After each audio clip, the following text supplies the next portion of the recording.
Have you ever had that one neighbor, the one who thinks the world revolves around him? The type who believes parking laws, personal boundaries, and basic human decency don't apply to his majestic self? Yeah, I had one of those. And after months of passive-aggressive notes, ignored warnings, and patience wearing thin, I finally decided to hit back. How? I had his car towed. Right in the middle of his hot Tinder date. And let me tell you, it was the most satisfying can of karma I've ever opened. Let me set the stage. I live in a quiet neighborhood, suburban, peaceful, the kind where people wave when they mow their lawns. I have a modest driveway. Nothing fancy, but it's mine. And I value it because, shocker, I like being able to leave and enter my house like a normal human being. Then he moved in. Tall. Mid-20s. Gym-bodied. Permanent smirk. He had that kind of energy where you just know he refers to women as females in group chats. You get the vibe, right? His car? A beat-up silver sedan that somehow always had a new dent and smelled like Axe body spray even from the outside. From day one, he made it his mission to pretend my driveway was his personal valet zone. It started off simple. One afternoon, I come home and boom, his crusty sedan is sitting right in front of my driveway. I figured, okay, maybe it's a one-time thing. So I knock. He opens the door shirtless, holding a protein shake like it's an Oscar, and I say politely, "Hey man, you're blocking my driveway." He gives me the laziest shrug and says, "Oh yeah? I'll move it in a bit." A bit turned into 3 hours. That was the first time. But not the last. Over the next few weeks, it became a pattern. I'd come home, blocked. I'd want to go out, blocked. Weekends? Double parked, sometimes diagonally. I tried being nice. I left sticky notes. I knocked. I smiled. I gave him the neighbor benefit of the doubt. Each time, he hit me with the same lazy line. "Just for a bit, bro." But a bit, in his world meant I could finish a Netflix series before his car moved. Once, I missed a vet appointment for my dog because of him. Another time, I had to Uber to work. Still, I didn't tow. Not yet. Then came last week. I had a long, miserable day.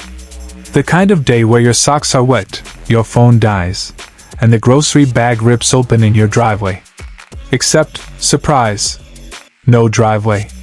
Because, of course, Silver Sedan Supreme is squatting there again. Only this time, I see him. Through his front window. Shirtless, again, dabbing cologne on his neck, playing Drake in the background, clearly getting ready for a date. And I snapped. This wasn't an accident. This was a guy who thought, "Yeah, let me block my neighbor's only access to their home while I go try to get lucky tonight." That was it. No more notes. No more warnings. I walked into my house, calmly cracked open a beer, and dialed the tow company.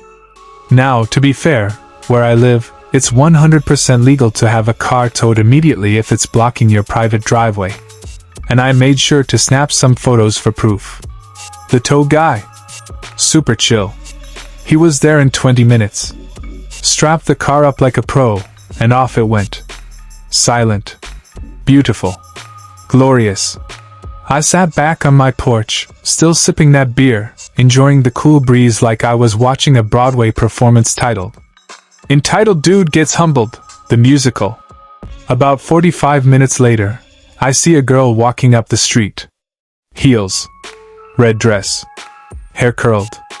Perfume trailing behind her. She knocks. He opens the door, smiling like a smug Labrador. Then he looks over her shoulder. And freezes. The spot where his car used to be? Gone. He does a double take. Looks left. Right. Like someone kidnapped his child. I'm still on the porch, just chilling, when he finally spots me and says, "Dude, did you see my car?" I take a long sip, then say as casually as possible, "Yeah, it got towed. You were blocking my driveway again." He stammers. Tries to play dumb. "Wait, are you serious? I was just..." But before he could finish, the girl, his date, turns to him and asks, "Wait, you blocked his driveway to go on a date?" He's like, "It wasn't that long." She cuts him off. "Wow. That's trash. You could have just parked literally anywhere else." And then, she walks away. Just like that. Didn't even wait for a ride. Just turned and walked off down the street. I swear I saw his soul leave his body. Since that night, not once has he blocked my driveway. Not once has another girl come to his place. It's like his confidence shriveled up and died somewhere along with that tow bill. He barely even makes eye contact with me now. And me? I enjoy every second of it. Sometimes, petty revenge is just poetic justice. Look, I'm not one for conflict. I really did try to handle it like a good neighbor. But when someone keeps pushing, sometimes you've got to push back, legally, politely, and with just the right amount of pettiness. So to all the driveway blockers, rule breakers, and arrogant Tinder bros out there, don't be surprised when karma shows up with a tow truck. If you enjoyed that little dose of justice, hit that like button. It really helps the channel grow. Subscribe for more petty revenge, satisfying stories, and neighbor nightmare takedowns every week. And if you have a revenge story of your own, drop it in the comments. I just might feature it next. Thanks for watching. See you in the next one.